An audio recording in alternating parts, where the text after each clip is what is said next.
चुप रहो, फिर चुप हो जाओ।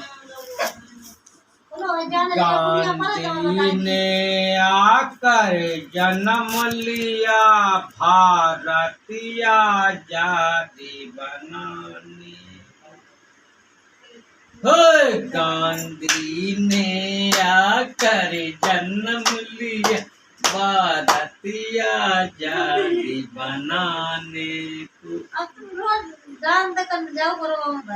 श्री राम के कपड़े पीले थे, श्री कृष्ण के कपड़े नीले थे।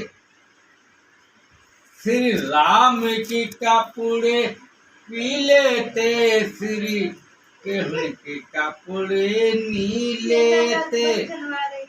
गांधी के कपड़े खद्दर के भारतीय आजादी बनाने।